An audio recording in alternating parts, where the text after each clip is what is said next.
有一种浪漫叫做新疆，只要你没去过，就永远不会懂。不懂那淹没忧愁的金色麦浪，不懂那涌出幸福的白色羊群，不懂宝石色的天，核桃色的戈壁，草原的风吹出了河水的清冽，奔驰而过的摩托车感召着狂野的呼唤，还有那一听见就能忘却所有烦恼的音乐与节拍。不知道有多少人是看了电视剧《大海盗》才知道，原来这个名字与海无关，它是世界上离海洋最远的一条道路，是尘封在历史记忆里的古丝绸之路，它是从甘肃敦煌途经新疆哈密直抵吐鲁番的最捷径。但这一切小生都懂，老粉丝们都知道，小生就在新疆这片热土上出生长大，少年时也曾像哈里克阿迪夏一样撩起过心爱姑娘的发梢。新疆丫头子也会害羞，但热情直率的她们绝不会一瞬间羞红了脸，阳光下淡定的回眸就是她们开朗大方又饱含深情的笃定。哈里克，我会去看表演的。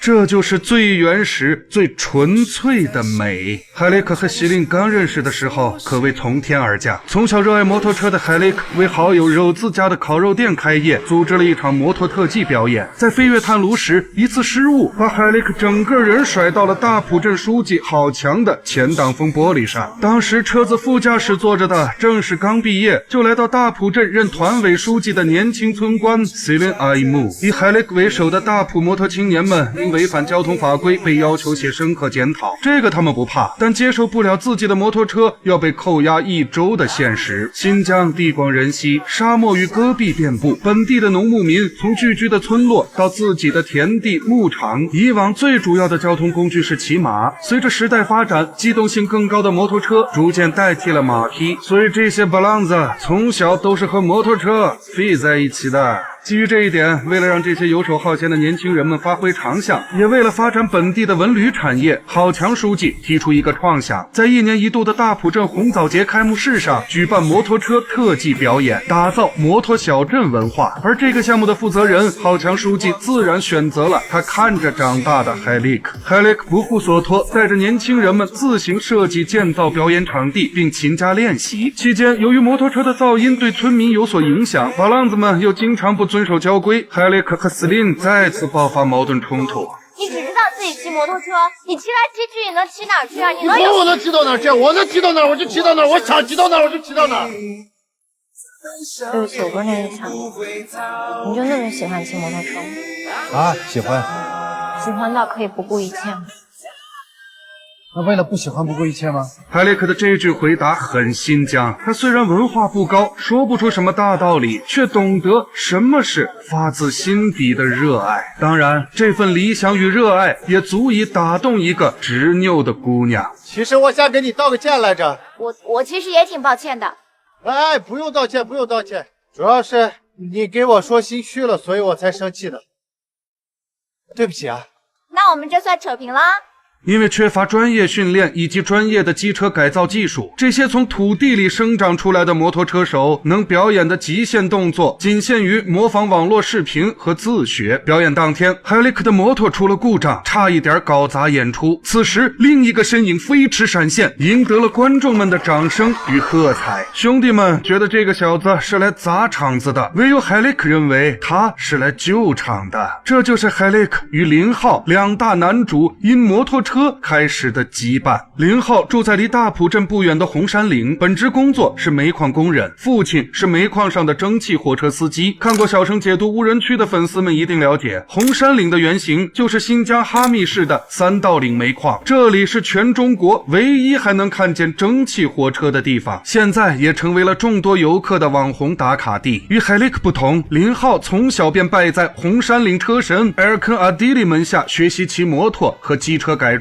他的梦想是成为职业摩托车手，征战达喀尔拉力赛，但父亲并不支持他的热爱，只想他好好上班。一气之下，林浩辞去了煤矿的工作，躲到了师傅埃尔肯家。随着与深圳来新疆开旅行社创业的女孩沈迪深入的接触，林浩逐渐对梦想有了更现实的理解。参加比赛需要买专业机车，需要改装费、报名费以及后勤保障，而裸辞的林浩现在唯一的挣钱渠道就是在沈迪的旅行社舍做游客地接。起初林浩对唯利是图、一切朝钱看的沈迪嗤之以鼻，慢慢他发现沈迪有着不为人知的坚强一面。幼年时父母车祸离世，还留下巨额债务，沈迪是在催债人的步步紧逼下一路长大的。对于他来说，挣钱就是人生最大的意义。沈迪羡慕林浩又关心他的家人，林浩也开始佩服沈迪的独立与自由。即使三观不同，但在矛盾摩擦的火花里，两颗年轻的心也会不断靠近。当沈迪发觉了林浩的秘密后，才知道为什么这个愣头青小伙子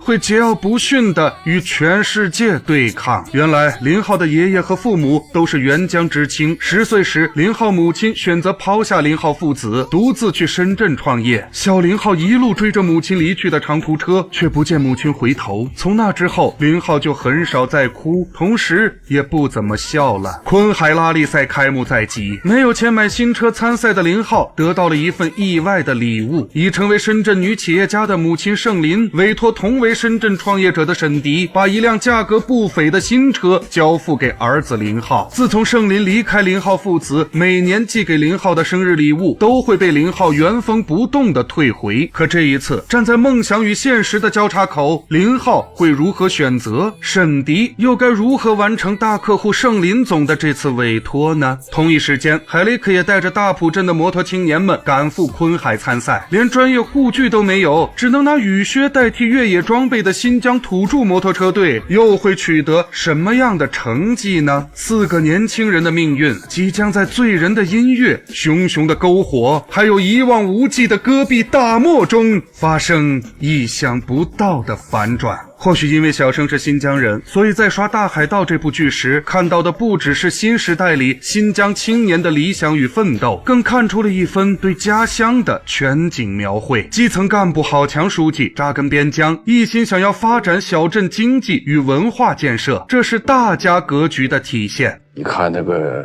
其他地方那个人靠山的人家吃山，靠海的人家吃海。你说我们大埔靠着戈壁滩吃啥的嘛？祖祖辈辈都吃啥子？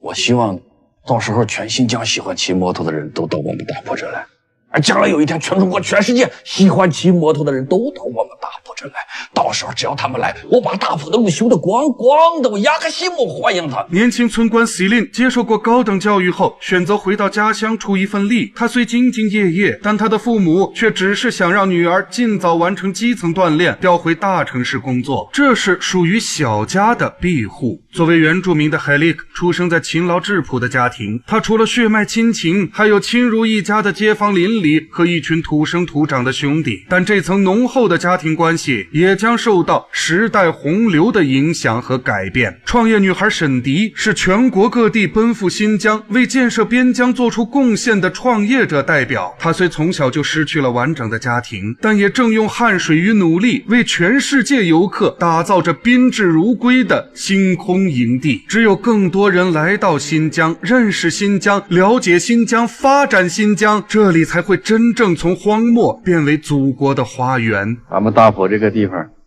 最缺啥？是光，是你们年轻人眼睛里的光。年轻人眼睛里闪着希望的光。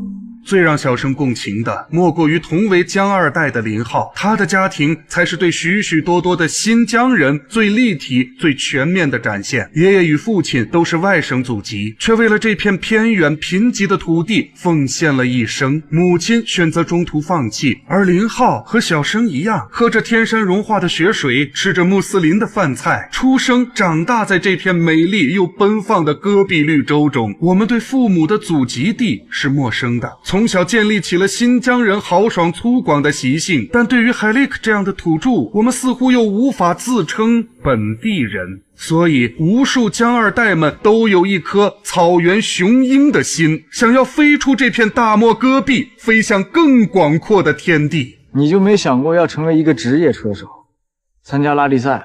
达喀尔你都敢想？那不只想，我以后还得参加呢，而且还会拿好名次。这么大一个太阳你就开始做梦了？做什么梦啊！我现在正在朝着这个方向努力。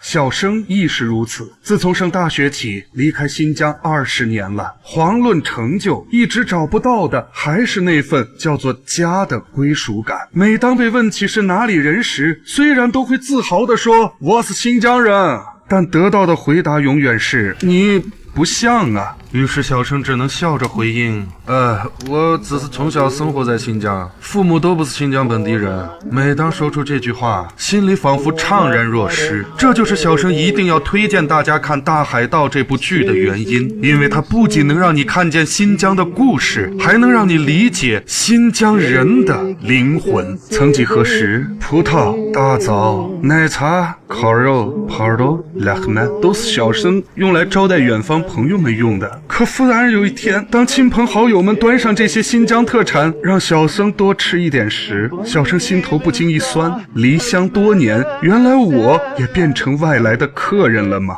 在有点苦涩又无比温暖的泪水模糊双眼时，小生明白了，故乡和我都没有变，只是那个漂泊在外的游子又开始想家了。